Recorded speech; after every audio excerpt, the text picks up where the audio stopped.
యావత్ భారతదేశ వ్యాప్తంగా ఒక న్యూస్ ఒక చర్చ జరుగుతుంది అంటే పహల్గామ్లో జరిగిన ఉగ్రదాడి గురించి చాలామంది వల్ల నిరసన వ్యక్తం చేసిన పరిస్థితి ఉంది.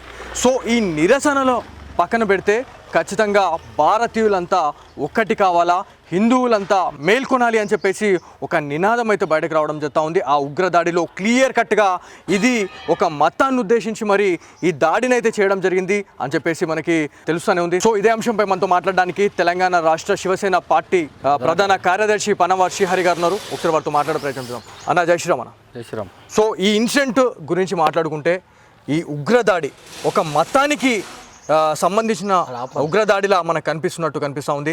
సో దీని గురించి మీరు ఏం మాట్లాడాలన్న? ఈరోజు చూసినట్టయితే మరి భారతదేశంలో చాలా రోజుల తర్వాత మరి ఉగ్రదాడి జరిగింది. దీనికి ఖచ్చితంగా ప్రతి ఒక్క భారతీయుడిగా పుట్టిన ప్రతి వ్యక్తి ఖండించాల్సిందే. ఎందుకంటే ఈరోజు ఒక 28 మంది యొక్క భారతీయుల్ని, అది కూడా తన మతం అడిగి, నువ్వు ఏ మతానికి చెందినవాడని అడిగి వాళ్ళ యొక్క ప్యాంట్లు విప్పి వారిపైన బుల్లెట్ల వర్షం కురిపించే అంశం ఏదైతే ఉన్నదో ఇది మాత్రం చాలా భయంకరమైన విషయము. ఒక మతాలను చిచ్చుపెట్టి మరి మతాలను విడదీసి ఈరోజు భారతదేశాన్ని నాశనం చేయాలని ప్రధాన ఉద్దేశంతో చేస్తున్న భయంకరమైన ప్రయత్నం ఉందో దీన్ని మేము శివసేన పార్టీ యూబీడీ తెలంగాణ రాష్ట్ర ప్రధాన కార్యదర్శిగా నేను ఖండిస్తున్నాను. ఎందుకంటే భారతదేశంలో పుట్టిన ప్రతి వ్యక్తి భారతీయ కట్టుబడి ఉండాలి, మన భారతీయ జన్మభూమి కట్టుబడి ఉండాలి, మరి మన భారతదేశానికి విశ్వాసంగా ఉండాల్సింది పోయి ఈరోజు భారతదేశంలో మరి భారతీయులను చంపుతుంటే కూడా నోరు మెరుపని పార్టీలు ఏవైతే ఉన్నాయో ఓ సిగ్గుతోనే చచ్చిపోవాలని చెప్పేసి ఈ సందర్భంగా తెలియజేస్తున్నాను.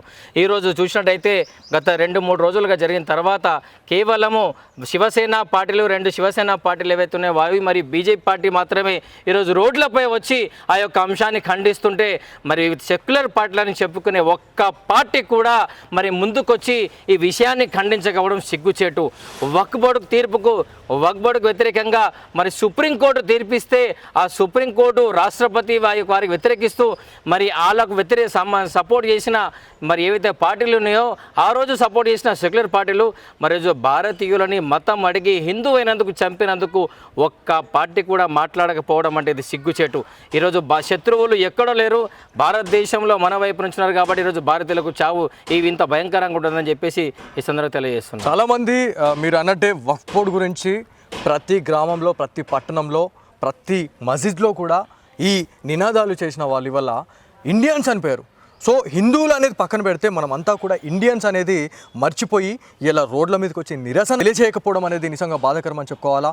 ఇంకొక విషయం ఏదైనా ఉందంటే ఎవరైతే పొలిటికల్ లీడర్స్ ఎవరైతే ఉన్నారో పార్టీలకు అతీతంగా ఇవాళ రోడ్ల మీదకి వచ్చి ఇవాళ నిరసనలు చేసే పరిస్థితుల్లో ఇవాళ వాళ్ళు రాకపోవడం అనేది నిజంగా బాధాకరం. ఇది ఖచ్చితంగా, ఎందుకంటే ఈరోజు సెక్యులర్ అని చెప్పుకునే ఏవైతే పార్టీలు ఉన్నాయో ఇవి క్లియర్గా ఒక వర్గానికి ఓటు బ్యాంకు రాజకీయాలకు అలవాటు పడి వాళ్లకు మాత్రమే సపోర్ట్ చేస్తున్నారు.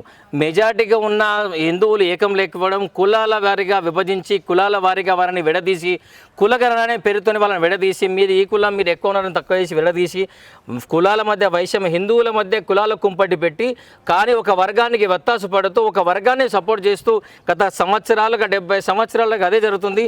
ఇప్పుడు కూడా వాళ్ళ అధికారం కోల్పోయిన తర్వాత కూడా ఇంకా అదే విధానంతో వాళ్ళు ముందుకెళ్లే ప్రయత్నం జరుగుతున్నారు. మేము దీనికి ఖచ్చితంగా ఖండిస్తున్నాం. ఎవరైనా సరే భారతీయులుగా పుట్టిన తర్వాత భారతదేశంలో ఉన్న పార్టీలు అందరి ద్వారా ఓట్లు పొందుతున్నారు కాబట్టి, అందరి ఓట్లు తీసుకుంటున్నారు కాబట్టి, అందరి ఓట్ల ద్వారానే వాళ్ళు గెలుస్తున్నారు కాబట్టి అందరికీ సమానంగా చూడాల్సిన బాధ్యత పార్టీల పైన ఉన్నది. ఇలా కాకుండా ఆ హిందువుల ఓట్లు తీసుకొని కేవలం ఒక వర్గానికి వత్తాసు పడితే మాత్రం ఖచ్చితంగా వాళ్ళపైన చర్యలు తీసుకోవాల్సిందే అని చెప్పి తెలియజేస్తుంది. సో సోషల్ మీడియా వేదికగా మాట్లాడుకుంటే ఏ ఇన్స్టాగ్రామ్ ఓపెన్ చేసినా లేకపోతే ఫేస్బుక్, యూట్యూబ్ ఏది ఓపెన్ చేసినా కూడా కొన్ని అగ్రహంపూరితమైనటువంటి మనకి మాటలు అయితే వినిపిస్తూ ఉన్నాయి. ఎందుకంటే ఈ ఉగ్రదాడిలో దాదాపుగా హిందువులు మాత్రమే టార్గెట్ చేసి చంపడం జరిగింది.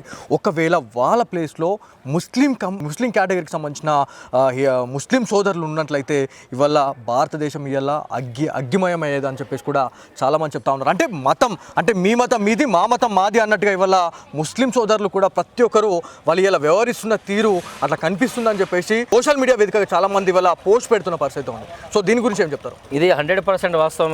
ఎందుకంటే ఇక్కడ మన భారతదేశంలో రీసెంట్లీ చూసినట్టయితే మాజీ ముఖ్యమంత్రి చేసిన వ్యక్తి ఉన్నాడు. మొన్ననే మరి అమెరికా ద్వారా ఎన్ఐ వాళ్ళు వెళ్ళి అమెరికా నుంచి ఒక తావూర్ రాణే అనే వ్యక్తిని తీసుకొచ్చినప్పుడు, ఒక టెర్రరిస్ట్ని తీసుకొచ్చి అతనిపైన చర్యలు తీసుకునే ప్రయత్నం చేస్తుంటే ఒక మాజీ ముఖ్యమంత్రి, ఒక కాంగ్రెస్ నేత సిగ్గు లేకుండా సిగ్గు లేకుండా అతనికి కసబ్కి ఎలాంటి అయితే ఏర్పాట్లు చేసారో వాళ్ళకి కుసునబెట్టి దున్నపోతు మేపినట్టు కుసునబెట్టి మేపి వాళ్ళకి అతను కూడా సమన్యాయం చేయమని చెప్పే సిగ్గు. ఒకవైపు టెర్రరిస్టులు వాళ్ళని హిందువులను టార్గెట్ చేస్తూ బెంగాల్ నుంచి వెళ్ళగొడుతున్నారు. ఈరోజు కాశ్మీర్లో మొత్తం వాడికి చంపుతుంటే ఇక్కడ మాత్రం కాంగ్రెస్ నేత నిన్న తహవూర్ రాణా అనే ఒక వ్యక్తి ఆ టెర్రరిస్ట్ని పట్టుకొస్తే అతనికి కసబ్ లాంటి రాచమర్యాలు చేయమని చెప్పడం మాత్రం ఇది సిగ్గుచేటు. ఇట్లాంటి నాయకులు అదేవిధంగా ఈరోజు టెర్రరిస్టులు వచ్చేసి క్లియర్గా మన భారతదేశం పైన కాశ్మీర్లో 370 జరిగిన తర్వాత రాష్ట్రపతి పాలన ఎత్తేసిన తర్వాత ఒక ప్రజాస్వామ్యంగా మరియు ఎన్నికలు జరిగిన తర్వాత మళ్ళీ అదే విధంగా టెర్రరిస్ట్ అటాక్ జరిగితే దానిపైన కపిల్ సిబల్ అనే ఒక లాయరు, కాంగ్రెస్ నేత, అతను ఏమంటే ఈ విషయంలో అంతర్జాతీయ కోర్టుకు వెళ్ళాలంట. ఇతను సిగ్గు లేకుండా టెర్రరిస్టులకు వ్యాధిస్తాడు. సిగ్గు లేకుండా వీడికో మతం లేదు, కులం లేదు, డబ్బులు కావాలి, డబ్బులు ఇస్తే టెర్రరిస్టుల కోసం అంటే హిందువులను చంపుతుంటే, ఇక్కడ భారతీయులను చంపుతుంటే వారికి వ్యతిరేకంగా ఎవరైతే చంపిండో వాడి వైపు నుంచి వాదించే వ్యక్తి కపిల్ సిబల్. అతను అంతర్జాతీయ కోర్టుకు ఎక్కుతామని చెప్పడం మాత్రం ఇది సిగ్గు. ప్రజలు ఖచ్చితంగా గమనించాలి. ఈ మాట్లాడే నాయకులు ఎవరైతే ఉన్నారో సెక్యులర్ అనే ముసుగులో ఒక వర్గానికి వంతాసు పడుతూ టెర్రరిస్టులకు సపోర్ట్ చేస్తారు. కాబట్టి ఇట్లా మన యొక్క వ్యక్తులను చంపే, భారతులను చంపే ఏ వ్యక్తిని ఉపయోగించదు లేదని చెప్పేసి తెలియజేస్తున్నాం. సో చాలామంది కూడా ఒక క్వశ్చన్ వేయడం జరుగుతూ ఉంది. ఆర్టికల్ 370 కావచ్చు, సిఏఏ కావచ్చు, త్రిబుల్ తలాక్. సో ఇవి ఏవైతే ఉన్నాయో వీటిని ఇంప్లిమెంట్ చేసిన తర్వాత దాంతోపాటు ఈ వక్ఫ్ బోర్డ్ అనేది దాదాపు ఒక 3 to 6 months నుంచి ఇది ఫుల్ వైరల్గా మారిన పరిస్థితి ఉంది. సో దీన్ని దృష్టిలో పెట్టుకొని ఈ ఉగ్ర దాడి కూడా చేసినట్టు తెలుస్తూ ఉంది. అది కూడా వాంటెడ్లీ హిందువులపైనే.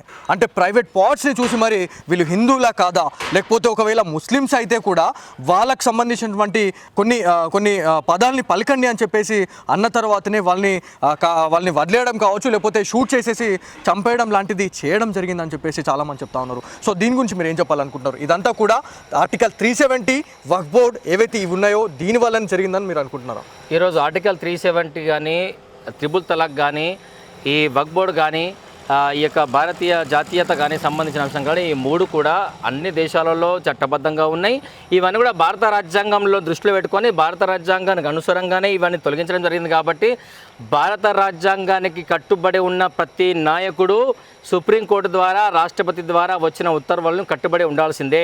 370 అనేది భారతదేశంలో కొందరికి, ఒక వర్గానికి మాత్రమే అనుకూలంగా చేస్తుంది. కాబట్టి భారత రాజ్యాంగం అనేది అందరికీ సమానమైన చట్టం కాబట్టి అందరికీ చెందాలి. ఒక భూమి ఒక వర్గానికి చెందాలా, ఇంకో వర్గానికి కొనడానికి లేదు అనేది 370 అయినప్పుడు ఒక భూమి ఒకరికే చెందాలా, ఇంకొకరికి చెందాలనేది కేవలం హిందువులైన మహిళలకు విడాకులు హిందుత్వాన్ని తిడుకోవచ్చు, కానీ షరియా ప్రకారము ముస్లిం మహిళలకు విడాకులు తన ఇష్టపరంగా ఇవ్వచ్చు, చట్టబద్ధత చెల్లదు, రాజ్యాంగం ప్రకారం చెల్లదు అనేది తప్పు. కాబట్టి ఇది సరి అనేది కాదు. కాబట్టి అందరూ మహిళలు సమానమే, అందరికీ సమానమైన హక్కులు ఉండాలి. త్రిబుల్ తలాక్ కూడా అందరి మహిళల్లాగా హక్కులు ఉండాలని చెప్పేసి ముస్లిం మహిళలకు కల్పించిన హక్కు కాబట్టి ఆ తట్టుకోలేక వాళ్ళు దాడి చేయడం జరిగింది.